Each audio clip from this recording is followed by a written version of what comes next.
বাংলা এসে বলে মমতা ব্যানার্জির দল তোলাবাজ, তখন শুনলে আমার মনে হয় দিঠাসি একটা ভালো করে গণতন্ত্রের থাপ্পড়।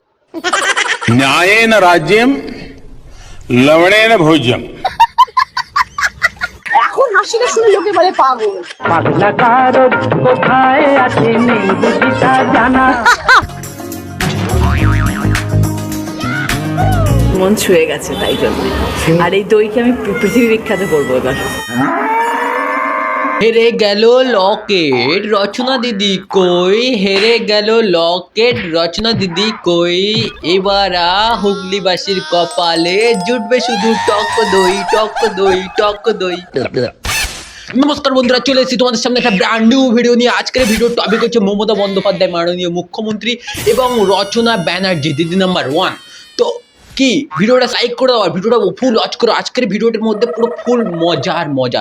ভিডিওটা পুরো এডিটিংয়ের মাধ্যমে বানানো হচ্ছে। ভিডিওটাকে দয়া করে সিরিয়াস মাইন্ডে নেবেন না, দেখবেন আর ভুলে যাবেন। আর মাননীয় মুখ্যমন্ত্রীকে অবশ্যই শ্রদ্ধা করি, কেউ দয়া করে ভিডিওটা সিরিয়াস মাইন্ডে নেবেন না। তো চলো স্টার্ট করা যাক আজকের ভিডিও। বুম। আচ্ছা রচনা দিদি, তুমি কি করে হুগলির লোকসভা ভোটে তুমি জিতে গেলে আমাদেরকে একটু বলবেন? না, তোমার কাছে তো অনেক বড় মাইক আছে, তুমি বলো। সিঙ্গুরের দই বিখ্যাত হয়েছিল, রাইস মিলের ধোঁয়া বিখ্যাত হয়েছিল, তাই জন্যই আজ রচনা বন্দ্যোপাধ্যায় জয়ী হল।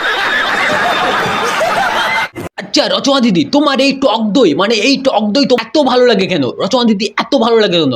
আরো তো অনেক জায়গায় টক দই আছে, বাট এই হুগলির টক দই তোমাকে তোমার এত ভালো লাগে কেন? আমি সেটাই জানতে চাচ্ছি, আমার অডিয়েন্সও জানতে চাচ্ছে। প্লিজ বলে দাও, এত ভালো লাগে কেন তোমার এই টক দই? মন ছুঁয়ে গেছে তাই জন্য, আর এই দইকে আমি পৃথিবী বিখ্যাত করবো। আচ্ছা তুমি এই টক দইকে পৃথিবী বিখ্যাত করবে? তা বেশ ভালো কথা, ভালো করো, তোমার ব্যবসায় মঙ্গল হোক। ঠিক আছে, তুমি করো পৃথিবী বিখ্যাত, পুরো দুনিয়ার বিখ্যাত টক দই, টক দই, টক দই, টক দই। ন্যায়েন রাজ্যম লবণেন ভোজ্যম। রচনা দিদি, বিজেপির পার্টি বিজেপির নেতাগুলোর মধ্যে তোমার কি জিনিসটা তোমার ভালো লাগে না? কেন তুমি বিজেপি নেতাদেরকে পছন্দ করতে পারো না, একটু বলবেন দিদি?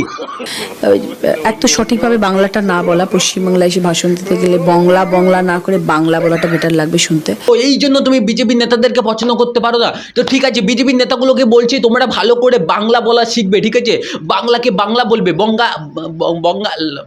বাঙ্গাল বলবে না। ঠিক আছে, আমাদের রচনা দিদি বলতে পারে না, বুঝতে পারছো? রচনা দিদি বুঝতেও পারে না। তো সবাই সপ্তাহের জন্য বলছি তোমরা একটু ভালো করে বাংলা বলবে, বাংলা। ঠিক আছে, আমাদের মাননীয় মুখ্যমন্ত্রী আসছে বলে দেওয়ার জন্য কোথা থেকে বাংলা শিখবে। ঠিক আছে, মোবাইল হাতে থাকলেই ইউটিউবে চলে গিয়ে যে কোনো ভাষা শিখতে চান সার্চ করবেন, করলেই পেয়ে যাবেন। আচ্ছা পিসি, রচনা দিদি বলছে বিজেপির নেতারা নাকি ঠিকঠাক করে বাংলা বলতে পারে না। তা পিসি, তুমি ঠিকঠাক করে হিন্দি বলতে পারো তো? কারণ কদিন পরে তো তুমি ভারতের মাননীয় প্রধানমন্ত্রী হবে, তখন হিন্দি যদি ঠিকঠাক যদি না বলতে পারো, তখন আবার বিজেপির লোকেরা এসে তোমাকে আবার হিন্দি শিখাতে আসবে। क्या मेरे को हिंदी सिखाएगा ये? हम तो उसको कान पकड़ के हिंदी सिखा देगा। हम लोग भी 5 बरस तक हिंदी पढ़ा ना।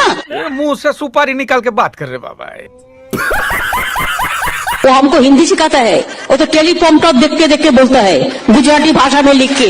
अरे देखो, आप मेरे को बोलो, हम हिंदी पूरा पढ़ देगा। अच्छा ठीक है। कॉल में AITC का सरकार अभियान भर रहा है। जान के दीदी, ममता दीदी जिंदाबाद जिंदाबाद। दीदी वी आर विथ यू। जितना भी हिंदी बोलोगे मैं सब पढ़ लेता है।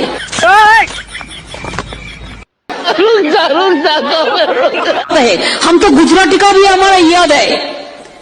কেম ছো ভাই ছো हमको भी पता है। শিবা, তুমি হেভি হিন্দি বলতে পারো। তা পিসি, এত সুন্দর হিন্দি তুমি কবে থেকে শিখেছো?